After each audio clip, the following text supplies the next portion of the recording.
Capítulo 15. El retiro del doctor Agüero no mejoró la disciplina interna del colegio.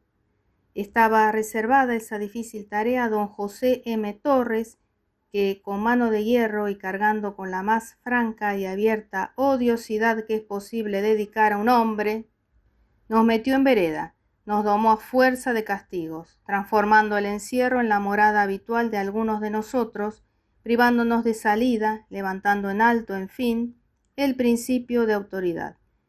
De un carácter desgraciado, pues a la primera contradicción se ponía fuera de sí, dudo que haya tenido apetito un solo día durante su permanencia en el colegio.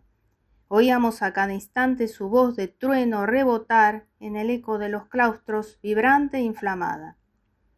En cuanto a mí, creo haber contribuido no poco a hacerle la vida amarga y le pido humildemente perdón, porque sin su energía perseverante no habría concluido mis estudios y sabe Dios si el ser inútil que bajo mi nombre se agita en el mundo no hubiera sido algo peor.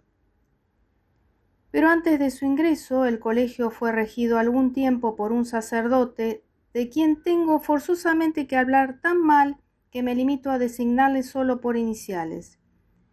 Don F.M. era extranjero, ignoro por qué circunstancias un hombre como él, sin moralidad, sin inteligencia y desprovisto de ilustración, había conseguido hacerse nombrar vicerrector del Colegio Nacional. Antes de su entrada, las pasiones políticas que habían agitado a la República desde 1852 se reflejaban en las divisiones y odios entre los estudiantes. Provincianos y porteños formaban dos bandos cuyas diferencias se zanjaban a menudo en duelos parciales.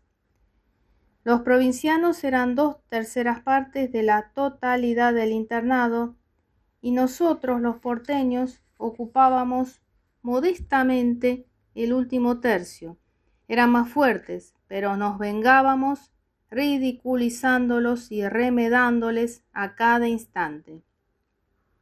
Habíamos pillado un trozo de diálogo entre dos de ellos. Uno que decía, con una palangana en la mano, «Agora no más la voy a derramar», y el otro que contestaba con voz de tiple, «No la derramis». Lo convertimos en un estribillo que les ponía fuera de sí, como los rebuznos del uno y del otro alcalde de la aldea de Don Quijote. Eran mucho más graves, serios y estudiosos que nosotros. Con igualdad de inteligencia y con menor esfuerzo de nuestra parte, obteníamos mejores calificaciones en los exámenes. El fenómeno consistía simplemente en nuestra mayor viveza de imaginación, desparpajo natural y facilidad de elocución. Recuerdo que Pedro Goyena, hablando de un joven correntino, Carlos Harvey, dotado de una inteligencia sólida y profunda, de una laboriosidad incomparable, repetía las palabras de Sainte-Beuve aplicándoselas. «Le falta la arenilla dorada». Esa arenilla constituía nuestra superioridad. Dábamos una conferencia de historia, filosofía o retórica con sin igual botaratería, mientras ellos, en general, poseyendo la materia tal vez mejor que nosotros, se limitaban a una exposición sucinta, pálida y difícil. Había, por ejemplo, otro bohemio en el colegio, enorme, pesado, indolente, pero de una inteligencia clara y meditativa. Era un joven Aberastain de San Juan, hijo del mártir del Pocito. Yo me había ligado a él porque nuestros padres fueron amigos y le había aplicado el mismo apodo de buey que el suyo había recibido en la universidad. Goyena, que era nuestro profesor de filosofía, se había empeñado en hacerle hablar porque en 2 o 3 contestaciones en clase le llamó la atención la claridad con que comprendía ciertos puntos oscuros. Al fin hubo de renunciar, vencido por la apatía invariable de aquel carácter.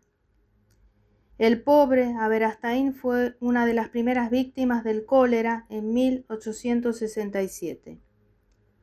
He nombrado a uno, nombraré a otro, el primero de todos, Patricio Sorondo, arrebatado por la fiebre amarilla cuando era ya conocido por su inteligencia extraordinaria, unida, lo que no es común, a una laboriosidad perseverante y tenaz.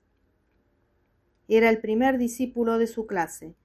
Hablaba con maravillosa facilidad, era espiritual, chispeante, y como estudiaba enormemente, sus exámenes fueron siempre aclamados. Jacques le tenía gran cariño, sentimiento que habíamos descubierto, no por manifestaciones externas, sino por un fenómeno negativo. Jamás lo reprendió. Patricio se entretenía en decir negligentemente, delante de mi amigo Valentín Balbín, hoy ingeniero distinguido, que la noche anterior había estudiado hasta tal punto, y le señalaba medio tomo de un enorme tratado de física o matemática.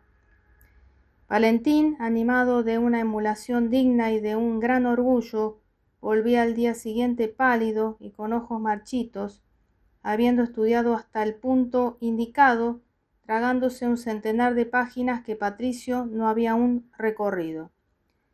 La muerte de Sorondo fue una pérdida real para el país.